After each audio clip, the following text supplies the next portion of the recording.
ఓం శ్రీ సాయిరామ్. శ్రీ సాయిబాబా తన అవతార ప్రస్థానంలో ఒక్కొక్క భక్తుల్ని ఒక్కొక్క సందర్భంలో ఒక సాధనంగా ఉపయోగించుకుంటారు. గురు భక్తి పైన అనేక సంశయాలు లేసినప్పుడు అసలు సద్గురువు తప్ప మరొకరిని ఎరగనటువంటి భక్త శ్రేష్ఠుడికి గురు భక్తి పట్ల మనస్సులో చంచలమైనటువంటి భావాలు లేస్తున్నటువంటి సమయంలో శ్రీ ఆనందరావు పాకడే అనేటువంటి భక్తుణ్ణి సాధనంగా చేసుకొని ఆ సద్భక్తుడి హృదయంలో లేస్తున్నటువంటి అలజడులు అనేటువంటి అలలను ఏ విధంగా పటాపంచలు చేశారో 45వ అధ్యాయంలో అద్భుతంగా హేమాడ్ పంత్ వివరిస్తారు కదా. ఆ సద్భక్తుడి యొక్క గృహంలో ఇప్పుడు మనం ఉన్నాం. శ్రీ ఆనందరావు పాకడే. ఆనందరావు పాకడే 1910వ సంవత్సరంలో ఇప్పుడు మనం ఉన్నటువంటి ఈ విల్లేపార్లేకు రావడం జరిగింది. ఆ రోజుల్లో విల్లేపార్లేలో అక్కడొక బిల్డింగ్ ఇక్కడొక బిల్డింగు విసిరివేసినట్టుగా ఉండేటువంటివి. పూర్తిగా కూడా నిర్మానుష్యంగా ఉండేది. దాంతో ఇక్కడ బిల్డింగ్ యజమానుల సంఘాన్ని తను ఏర్పాటు చేసి ఈ యొక్క విల్లేపార్లే అభివృద్ధి కోసము ఆనందరావు పాకడే విశేషమైనటువంటి కృషి చేశారు. అంతేకాదు ఆనందరావు పాకడే బాబాను దర్శించుకోవడానికి కీలక పాత్ర పోషించినటువంటి వారు శ్రీ కాకాసాహెబ్ దీక్షిత్. ఎందుకంటే కాకాసాహెబ్ దీక్షిత్ వారు ఇద్దరూ కూడా పక్కపక్క గృహాల్లో నివసించేటువంటి వారు. కాకాసాహెబ్ దీక్షిత్ షిరిడీకి వెళ్ళిన తర్వాత అక్కడ పొందినటువంటి అనుభవాలను ఆనందరావు పాకడేకు తెలియజేస్తుండేటువంటి వారు. దానితో ముగ్ధుడైనటువంటి ఆనందరావు పాకడే బాబాను అనేక సార్లు దర్శించుకున్నారు. ఆ రోజుల్లో మహారాష్ట్రీయులు పెద్దగా వ్యాపారాలు చేసేటువంటి వారు కాదు, కానీ ఆనందరావు పాకడే వ్యాపారాన్ని చేసేటువంటి వారు ఇక్కడ. దాంతో మంచి పేరును సంపాదించారు. విల్లేపార్లే అభివృద్ధిలో ఆయన పాత్ర చాలా కీలకమైనటువంటిది. అందుకనే ఆ రోజు ఇక్కడ ఉన్నటువంటి రెసిడెంట్స్ అసోసియేషన్ అందరూ కలిసి ఆనందరావు పాకడే గృహం ముందు పాకడే చౌక్ అని చెప్పి నామకరణం కూడా చేశారు. బాబా పట్ల అచంచలమైనటువంటి విశ్వాసం ఉన్నటువంటి ఆనందరావు పాకడేను ఒక అద్భుతమైనటువంటి పాఠాన్ని కాకాసాహెబ్ దీక్షిత్తో పాటు మనందరికీ కూడా తెలియజేయడానికి ఆనందరావు పాకడేను ఒక సాధనంగా వారు వినియోగించుకున్నారు.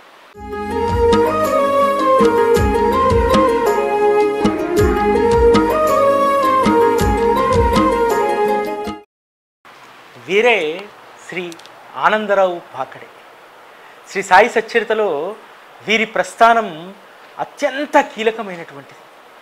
45వ అధ్యాయంలో కాకాసాహెబ్ దీక్షితు కాకా మహజని గృహంలో చౌపాటీలో ఏకనాథ భాగవతాన్ని పారాయణ చేస్తూ ఉంటారు. పారాయణ చేస్తున్నటువంటి సందర్భంలో నవనాదుల యొక్క భక్తి గురించి 11వ అధ్యాయంలో ప్రస్తావన ఉంటుంది. నవనాదులు హరి మరియు గురు భక్తి గురించి వివరించినటువంటి ఆ అంశాలకు ప్రభావితుడైనటువంటి కాకాసాహెబ్ దీక్షిత్ మనస్సులో అనేక సంశయాలు గూడు కట్టుకుంటాయి. నిజంగా నవనాదులకు ఉన్నంత భక్తి, వారికి వారి గురువు పట్ల ఉన్నటువంటి శరణాగతి మనలాంటి మూర్ఖులకు ఎక్కడ లభిస్తుందని చెప్పి నిర్వేదంతో అనేక వ్యాఖ్యలు చేస్తారు. అది అక్కడే ఉన్నటువంటి మాధవరావు దేశపాండేకి అసలు ఇష్టం ఉండదు. మాధవరావు దేశపాండే అంటారు, అద్భుతమైనటువంటి రత్నం వంటి సద్గురువు మనకు లభించలేదా? ఆయనతో మనం కలిసి ఉండలేదా? ఆయనతో మనం కలిసి సంభాషించలేదా? ఆయన మన జీవితాలకు ఎంత అద్భుతమైనటువంటి మార్గనిర్దేశనం చేశారు. ఈరోజు వారి శరీరం కనుమరుగైందేమో, కానీ వారు ఎప్పుడూ కూడా మనతో పాటే ఉంటారు అని చెప్పి శ్యామ చెప్తారు. అంతేకాదు నవనాదుల భక్తి వలనే మన భక్తి కూడా, మన గురు సహచర్యం కూడా అమోఘమైనటువంటిదని చెప్పి శ్యామ కాకాసాహెబ్కు చెప్తారు. ఎందుకంటే శ్యామకు ఆ నిర్వేదమైనటువంటి మాటలు నచ్చవు. ఎందుకంటే శ్యామ ఎప్పుడూ కూడా బాబా గుప్తంగా తన భక్తులతో ఉంటూనే ఉంటారు, కనుమరుగైనటువంటిది వారి దేహం మాత్రమే, వారు కాదు అనేటువంటిది వారు నమ్ముతారు. మరుసటి రోజు కూడా కాకాసాహెబ్ దీక్షితు అదే నిర్వేదంతో ఏకనాథ భాగవతాన్ని చౌపాటిలో పారాయణ చేయడం ప్రారంభిస్తారు. పారాయణ కొనసాగుతుంది. కానీ కాకాసాహెబ్ మనస్సులో మాత్రం ఆ భావన నవనాథుల వంటి భక్తి మనకు లేకపాయనే అనేటువంటి సంశయం కొనసాగుతూనే ఉంటుంది. అప్పుడే ఈ భక్త శ్రేష్ఠుడైనటువంటి ఆనందరావు పాకడే అక్కడికి వస్తాడు. పారాయణ జరుగుతూ ఉండగా మాధవరావు దేశపాండే పక్కన కూర్చొని తనకు జరిగినటువంటి అనుభవం గురించి చెప్తూ ఉంటారు. ఎక్కడైనా సరే పారాయణ సత్సంగం జరుగుతున్నప్పుడు ఇతరులు మాట్లాడుకుంటూ ఉంటే పారాయణ చేసేటువంటి వారు సత్సంగకర్తల యొక్క దృష్టి అటువైపుకు మరలుతుంది కదా. అలానే కాకాసాహెబు పారాయణ మధ్యలో ఆపి, ఏంటో మీరు ఆనందంగా మాట్లాడుకుంటున్నారు, ఆ విషయం ఏదో చెప్తే మేము కూడా సంతోషిస్తామని చెప్పి కాకాసాహెబ్ దీక్షిత్ అంటారు. వెంటనే శ్యామ అంటారు, ఆనందరావుకు బాబా నిన్న రాత్రి స్వప్నంలో అద్భుతమైనటువంటి అనుభవాన్ని ఇచ్చారట, ఆ అనుభవం గురించి చెప్తున్నారు అని చెప్పి అని అంటారు. సరే అదేంటో మీరే చెప్పండి అని చెప్పి శ్యామాన్ అంటే, లేదు ఆ అనుభవం ఆనందరావు చెప్తేనే బాగుంటుందని చెప్పి ఆనందరావును తనకు కలిగినటువంటి అనుభవాన్ని చెప్పమంటారు. ఆనందరావు తనకు జరిగినటువంటి అనుభవాన్ని వివరిస్తూ ఉంటారు. నిన్న రాత్రి స్వప్నంలో నేను సముద్ర తీరంలో సంచరిస్తూ ఉండగా బాబా వజ్రాలు రత్నాలు పొదిగినటువంటి సింహాసనం పైన కూర్చొని ఉన్నారు. వారిని చూసి నేను నమస్కరిద్దామని చెప్పి దగ్గరికి వెళ్ళేసరికి పక్కనే మాధవరావు దేశపాండే కూడా ఉన్నారు. అప్పుడు మాధవరావు దేశపాండే నన్ను బాబా పాదాలకు నమస్కరించమని చెప్పి నన్ను కోరారు. కానీ బాబా పాదాలు సముద్రం లోపల ఉన్నాయి, ఎలా నమస్కరించేది అని చెప్పి అనగానే మాధవరావు దేశపాండే బాబాకు వినతి చేశారు. బాబా మీ పాదాలను ఒక్కసారి పైకెత్తితే ఆనందరావు పాకడే మీ పాదాలకు నమస్కరించుకుంటారని చెప్పి అని అన్నారు. వెంటనే బాబా సముద్రపు నీటిలో ఉన్నటువంటి వారి పాదాలను పైకి ఎత్తి పెట్టారు. దాంతో వారి పాద నమస్కారం నేను చేసుకున్నాను అని అంటారు. తనకు బాబా యొక్క చరణ దర్శనాన్ని చేయించినందుకు మాధవరావు దేశపాండేకు దోవతులను ప్రదానం చేయమని చెప్పి బాబా నాకు ఆదేశించారు. అందుకోసమని వారికి దోవతులను ప్రదానం చేయడానికి ఇక్కడికి వచ్చాను. కాకాసాహెబ్ దీక్షిత్ మీరు బాబాకు దోవతులను ప్రదానం చేయండి మీ చేతుల మీదుగా అని చెప్పి వారు అడగడం జరుగుతుంది. కానీ శ్యామ అందుకు అంగీకరించరు. చివరకు కాకాసాహెబ్ దీక్షిత్ చేసినటువంటి ఉపాయం వారు ఎప్పుడూ కూడా దానినే పాటిస్తారు. బాబా ఆజ్ఞ కోసం చీటీలు వేయడం, ఒక దాంట్లో తీసుకోమని దోవతులు, మరొక దాంట్లో తీసుకోవద్దని చెప్పి చీటీ వేస్తే అక్కడే ఉన్నటువంటి ఒక చిన్న పిల్లవాడిని పిలిచి ఆ చీటీలు తీయిస్తారు. తీసుకోమని చీటీ రావడంతో మాధవరావు దేశపాండే ఆ చీటీలో వచ్చినటువంటి బాబా ఆజ్ఞను శిరస వహించి ఆ దోవతులను తీసుకుంటారు. శ్రీ సాయి సచ్చరితలో శ్రీ ఆనందరావు పాకడే ప్రస్థానం ఎంత గొప్పదంటే, ఎంత గొప్పనైనటువంటి సారాన్ని పాకడే ద్వారా మనకు తెలియజేశారంటే, సద్గురువు యొక్క దేహం అశాశ్వతమైనటువంటిది, కానీ సద్గురువు చరణాలు ఎప్పటికీ కూడా శాశ్వతమైనటువంటివి. వారి శరీరం ఈరోజు భూగృహంలో ఉన్నప్పటికీ కూడా భక్తుడు ఎప్పుడు కోరుకుంటే అప్పుడు వారు స్వయంగా ప్రకటితమవుతారనేటువంటి విషయాన్ని ఆనందరావు పాకడేకు ఇచ్చినటువంటి అనుభవం ద్వారా బాబా మనకు తెలియజేశారు. అంతే కదా, నీళ్ళల్లో ఉన్నటువంటి వారి పాదాలను శ్యామ బాబా ఒక్కసారి పైకెత్తనగానే వారు ఏ విధంగా వారి పాదాలను నీటిలో నుంచి పైకి లేపారు.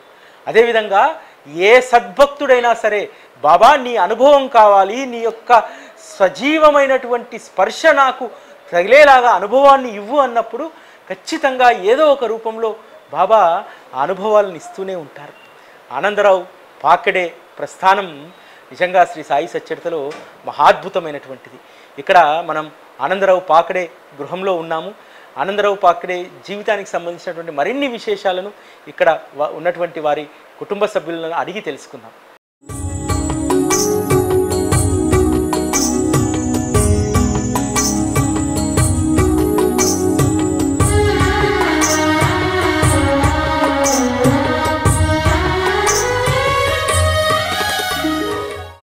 ఇది ఆనందరావు పాకడే నిత్యము కూడా పూజించుకునేటువంటి బాబా చిత్రపటం. బాబా మహాసమాధి తర్వాత షిరిడీకి వెళ్ళినటువంటి ఆనందరావు పాకడేకు మాధవరావు దేశపాండే శ్యామ దీన్ని బహూకరించారట. నిజంగా ఈ ఫోటోను చూస్తే ఎంత అద్భుతమైనటువంటి భావం ఇందులో ఉందంటే, ఆనందరావు పాకడే స్వప్నంలో బాబా పాదాలను సముద్రంలో పెట్టి ఉన్నారు కదా, మాధవరావు దేశపాండే వినతితోటి వారి పాదదర్శనం పాకడేకు జరిగింది కదా, అందుకని వారి యొక్క 2 పాదాలు కూడా చాలా స్పష్టంగా ఎప్పుడూ కూడా ఆనందరావు పాకడే దర్శించుకునేలాగా ఈ రకమైనటువంటి బాబా ఇలా కూర్చున్నటువంటి ఫోటో చాలా అరుదుగా ఉంటుంది. ఈ అద్భుతమైనటువంటి చిత్రపటము ఆనందరావు పాకడేకు లభించింది. ఇప్పటికీ కూడా వారు ఈ గృహంలో ఈ చిత్రపటానికే వారు పూజలు చేస్తారు. ఈరోజు ఆనందరావు పాకడే కుటుంబంలో జన్మించినటువంటి వాళ్ళందరూ కూడా అదృష్టవంతులు.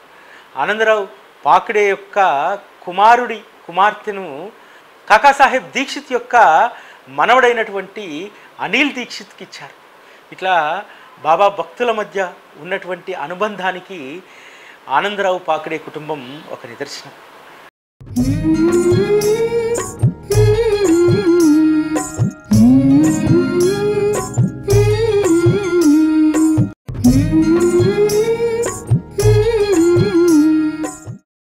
ఇప్పుడు మనతో పాటు ఆనందరావు పాకడే మనవడైనటువంటి మనోజ్ మంగేష్ పాకడే, అదేవిధంగా ఊర్మిళ మనోజ్ పాకడే మనతో పాటు ఉన్నారు. సాయిరామ్ సార్.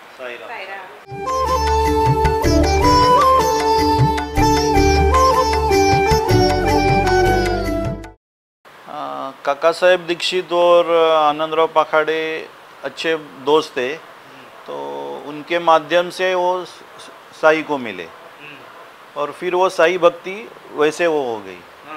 वो जाने से पहले 1 महीना पहले साई उनके सपने में आए और उन्होंने ऐसा बोल दिया कि अभी तुम्हारा समय हो गया है, 1 महीना तुम्हारे पास है, तुमको जिसको मिलना है जो भी करने का 1 महीने में करके ले लो। तो उन्होंने घर पे बोला, तो घर पे सबको लगा ऐसा ही सपने आते हैं वैसे आए होंगे। तो बराबर 1 महीने के बाद संकष्टी थी, गणेश संकष्टी, तभी उन्होंने मोदक खाया और ऐसा मुंह रख दिया। तो बराबर 1 महीने के बाद हो गए। उनको ही समझा नहीं, घर वाले को भी समझा नहीं कि उनका डेथ हो। इतना पीसफुल साई उनको लेके गए। నిజంగా ఆ రోజు బాబా సహచర్యాన్ని పొందినటువంటి భక్తులు వారు మాత్రమే కాదు, వారి కుటుంబ సభ్యులు కూడా ఎంతో అదృష్టవంతులు. మనతో ఉన్నటువంటి మనోజ్ పాకడే గారు చెప్పినటువంటి విషయాలు వింటున్నప్పుడు నా మనస్సు ఎంత పులకరించిపోయిందంటే, ఆనందరావు పాకిడేకు బాబా స్వప్న దర్శనమిచ్చి నెల రోజుల తర్వాత నిన్ను నేను తీసుకెళ్ళిపోతున్నాను అని చెప్పారట. సరిగ్గా బాబా చెప్పినటువంటి నెల రోజులకు ఆనందరావు పాకిడే భోజనం చేస్తూ చేస్తూ పల్లెం వద్ద తల వాల్చారట. నిజంగా బాబాను ఆశ్రయించినటువంటి భక్తులకు ఎంత అనాయాసమైనటువంటి మరణం లభిస్తుంది.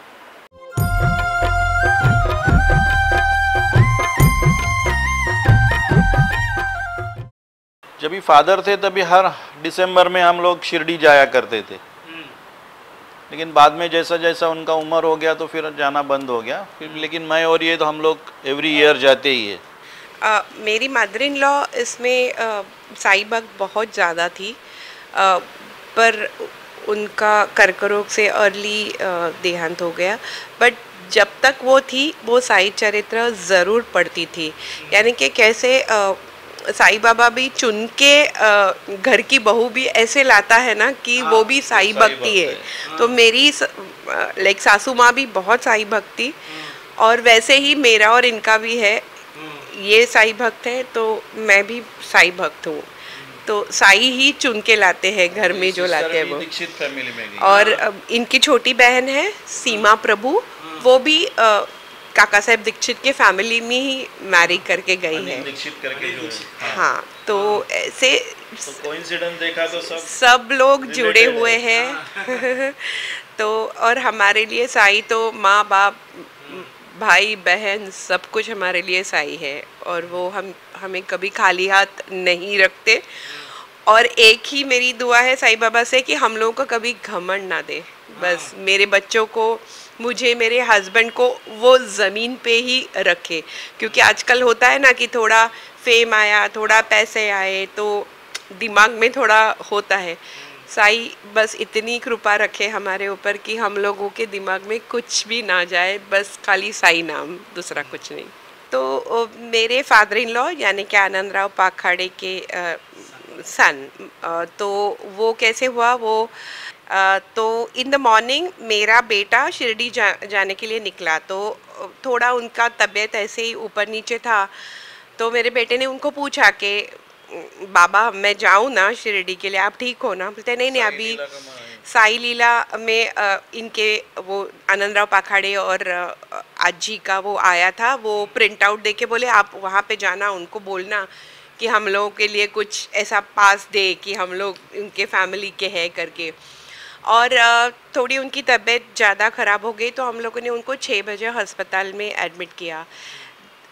5 मिनट में लाइक खुद पैर से चल के गए और खाली डॉक्टर ने उनको सुलाया, वो तुरंत चल बसे। जब वो चल बसे तुरंत मैंने मेरे बेटे के फ्रेंड को फ़ोन किया कि अरे तू मंदिर अंदर मत जाना।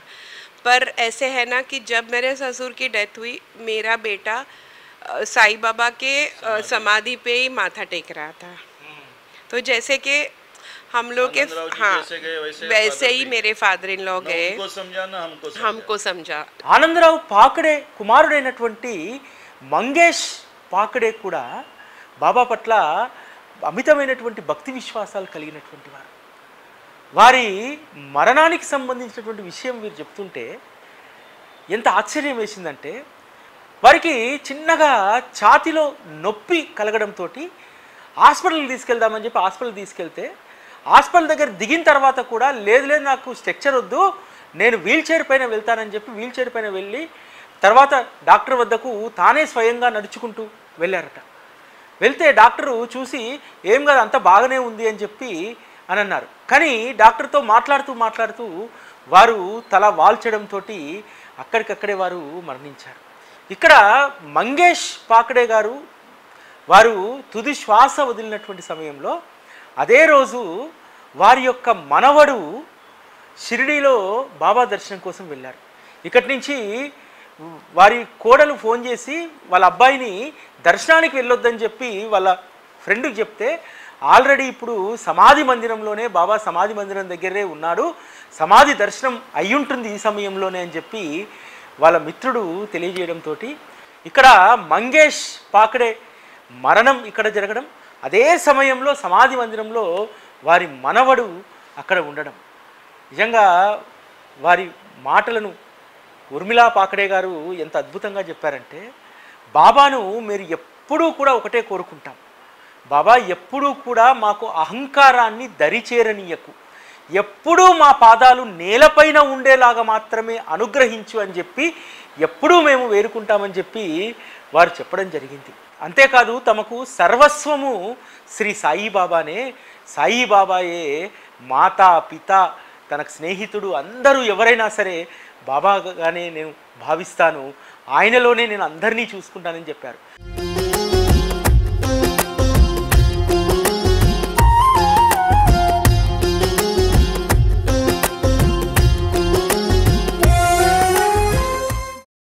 मैं पैदा नहीं हुई थी एक्चुअली, और मेरे पिताजी मेरी माँ और मेरे 2 बड़े भाई थे, वो भी छोटे ही थे। लाइक मेरा बड़ा भाई तब 12 साल का था, 11 साल का, और छोटा भाई 9 साल का था। मैं पैदा नहीं हुई थी और शिरडी गए तो हम we were like middle class family ना, तो तब शिरडी में तो कुछ नहीं रहता था, कोई ज़्यादा जाता भी नहीं था।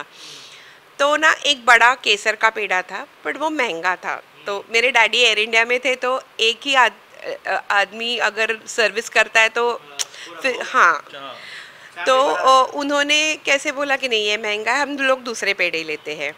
और मेरे मम्मी डैडी और 2 भाई घर पे आए, उन्होंने दरवाज़ा खोला ना तो उनको ना केसर और धूप का बहुत सुगंध आया। तो मेरी मम्मी मेरे पिताजी को बोली कि ये क्या सुगंध ऐसे आ रहा है, बोले ठीक है हमारे शायद बैग में से आया होगा।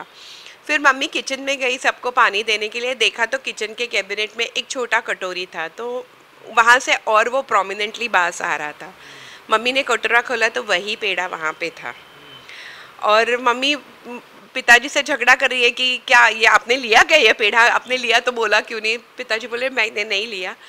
मेरे मम्मी डैडी ने वो और मेरे 2 भाइयों ने वो मिल बांट के खा लिया। 1 महीने के बाद मेरे मम्मी को फिर से शी कंसीव्ड और मेरा जन्म हुआ। अभी भी मेरी मम्मी है 91 इयर्स है, और टचवुड बाबा की दया से उनको खुद का सब खुद का करती है. వారి ఫాదరు ఎయిర్ ఇండియాలో పనిచేసేటువంటి వారట. ఎయిర్ ఇండియాలో పనిచేస్తున్నప్పుడు వారి యొక్క ఇద్దరు సోదరులతో కలిసి షిరిడీకి వెళ్ళారట. వెళ్ళినటువంటి వీరి సోదరులు కేసరి పేడా కావాలని చెప్పి తండ్రిని అడిగితే, ఇప్పుడు మన దగ్గర అంత డబ్బు లేదు, మామూలు పేడా కొని తిందామని చెప్పి నలుగురు కూడా 4 ముక్కలు కొని అక్కడే తినేశారట. కానీ ఇంటికి వచ్చిన తర్వాత ఇంట్లో ఒక గుమగుమలాడేటువంటి కేసరి సువాసన, ధూపంతో కూడినటువంటి కేసరి సువాసన. ఇప్పుడు మనం షిరిడీలో వీధుల వెంట తిరుగుతుంటే పేడా పక్కనే ధూపం వెలిగించి అద్భుతమైనటువంటి సువాసన వస్తుంది కదా, అటువంటి సువాసన ఇంట్లో నుంచి వస్తుంటే ఊర్మిళ గారి యొక్క తల్లి అరే ఇంత అద్భుతమైనటువంటి సువాసన ఎక్కడి నుంచి వస్తుందని చూసేసరికి కిచెన్లో ఒక బౌల్లో పేడాలు, కేసరి పేడ ఏదైతే తిందామనుకున్నారో షిరిడీలో ఆ కేసరి పేడ కిచెన్లో ఒక బౌల్లో ఉండడం చూసి ఆశ్చర్యపోయిందట. భర్తను అడిగిందట, ఇదేమన్నా మీరు కొనారా, కొని ఇక్కడ పెట్టారా, ఇప్పుడు తెచ్చి అని అంటే, లేదు అసలు నేను కేసరి పేడానే కొనలేదనంటే, అందరూ కూడా అది బాబా ప్రసాదంగా కుటుంబ సభ్యులంతా దాన్ని స్వీకరించారట. ఆ పేడ తిన్న తర్వాత నెల రోజులకు ఊర్మిళ గారి యొక్క మదర్ గర్భవతి అయితే ఊర్మిళ గారు వారికి జన్మించడం జరిగిందంట. నిజంగా ఊర్మిళ గారు వారి మాటలను బట్టి చూస్తే వారు నిజంగా బాబా ప్రసాదంగానే మనకు అనిపించింది. బాబా పట్ల ఆమె మాట్లాడుతున్నప్పుడు ఆమె నయనాల్లో దొర్లుతున్నటువంటి ఆనంద బాష్పాలు నిజంగా బాబా పట్ల ఉన్నటువంటి భక్తికి అది నిదర్శనం.